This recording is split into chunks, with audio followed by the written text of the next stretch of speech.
Jaya TV நேயர்களுக்கு நமஸ்காரம். அர்த்தமுள்ள ஆன்மீகம் பகுதியில் உங்கள் அனைவரையும் சந்திப்பதில் மிக்க மகிழ்ச்சி. இன்னைக்கு நம்ம என்ன பார்க்க போறோம் சொல்லி பார்த்தோம்னா, ஒரு நேயரினுடைய கேள்விக்கான விடையைத்தான் பார்க்க போகிறோம்.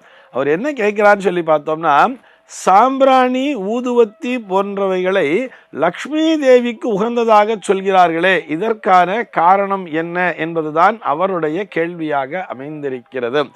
உண்மையை சொல்ல வேண்டும் என்று சொன்னால், இந்த சாம்பிராணி, ஊதுவத்தி போன்றவை லக்ஷ்மி தேவிக்கு மாத்திரம் உகந்ததல்ல, எல்லா தேவர்களுக்குமே உகந்ததாகவே பார்க்கப்படுகிறது. இந்த சாம்பிராணியையும் ஊதுவத்தியும் காண்பிக்கும் போது எப்படி தெரியுமா ஒரு மந்திரத்தை சொல்லுவார்? தசாங்கம் குக்குலோபேதம் சுகந்தஞ்ச சுமனோகரம் ஆக்ரேய சர்வதேவானாம் தூபோயம் பிரதிகிருஹ்யதாம்னு சொல்வார். ஆக்ரேயா சர்வதேவானாம்னு சொல்றார். சர்வ தேவர்களும் இங்கே வருவதற்கு இந்த சுமனோகரம், சுகந்தஞ்ச சுமனோகரம்ங்கிறார். ஒரு நல்ல நறுமணத்தை உடைய இந்த தூபத்தினை, இந்த புகையினை இந்த இடத்திலே நான் காண்பிக்கிறேன் என்பதுதான் அதற்கான பொருள். அதுவும் எப்படிப்பட்ட புகையாம்? தசாங்கம் குக்குலோபேதம்ங்கிறார். தச அங்கம் என்று அதனை பிரித்து பார்க்க வேண்டும். தச அங்கம் என்று சொன்னால் 10 விதமான ஒரு மூலிகை பொருட்களை உள்ளடக்கியதுதான் இந்த சாம்பிராணி மற்றும் ஊதுவத்தி போன்றது. நிறைய மூலிகைகளை சொல்றார். வெட்டிவேர் அப்படிங்கிற ஒரு விஷயத்த சொல்றா. பிரதானமாக பார்த்தா குங்கிலியம் அப்படின்னு சொல்லுவா.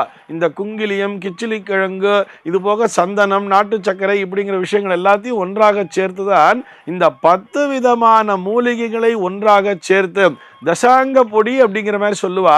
நம்ம எல்லாம் என்ன நினைச்சுட்டு இருக்கோம்னா, தசாங்கம் என்பது வேறு, ஊதுவத்தி என்பது வேறு, சாம்பிராணி என்பது வேறு நினைச்சுட்டு இருக்கோம். இவை அனைத்துமே அடிப்படையிலே ஒரே விதமான, அதாவது அந்த மூலிகைகளிலிருந்து தயாரிக்கப்படக்கூடியதுங்கிறத புரிஞ்சுக்கணும்.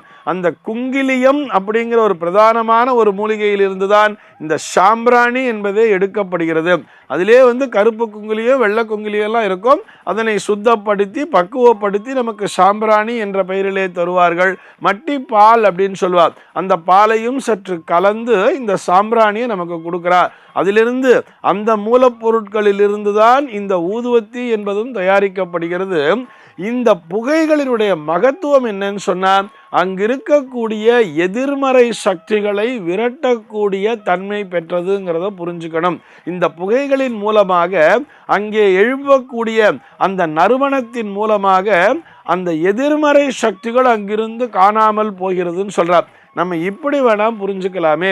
சாதாரணமாக பார்த்தோம்னா, தலைக்கு ஸ்நானம் பண்ணிட்டு உடனே வீட்டில் சாம்பிராணி போடுறதுன்னு சொல்லுவார். அந்த நாளில் இந்த பழக்கத்தை எல்லோருடைய இல்லங்களிலுமே பார்க்க முடியும்.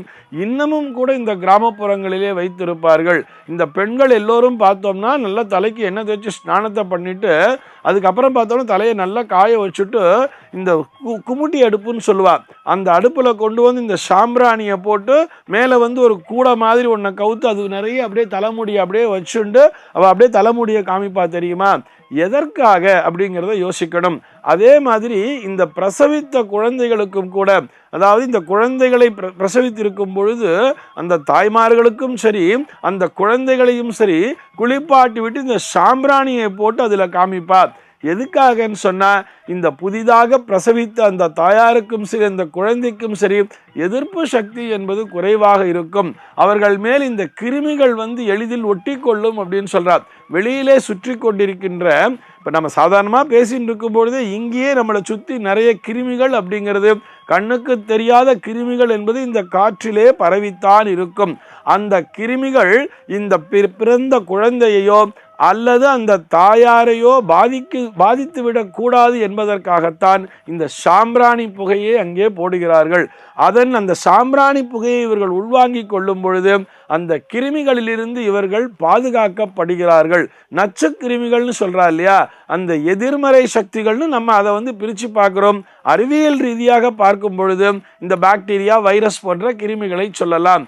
அந்த கிருமிகளிலிருந்து பாதுகாத்து கொள்வதற்காகவும், ஒரு சில பேர் பார்த்தோம்னா இந்த ஜலதோஷம்லாம் பிடிச்சிருக்கும் பொழுது அந்த கபம் அப்படின்னு சொல்றா இல்லையா, அதெல்லாம் பிடிச்சிருக்கும் போது கூட இந்த சாம்பிராணி புகையை சுவாசித்து அந்த கபத்தினை வெளியே எடுத்து விடுவார்கள்.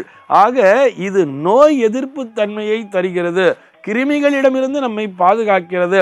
இதைத்தான் ஆன்மீக ரீதியாக எப்படி சொன்னா எதிர்மறை சக்திகளிடமிருந்து நம்மை பாதுகாக்கிறதுன்னு சொன்னான். எதிர்மறை சக்திகளிலிருந்து நாம் பாதுகாக்கப்படுகிறோம் என்று சொன்னாலே, ஒரு ஆரோக்கியம் என்பது காக்கப்படுகிறது என்று சொன்னாலே, அந்த இடத்திலே ஆட்டோமேட்டிக்கா லக்ஷ்மி கடாட்சம் என்பதும் வந்து விடுகிறது தானே.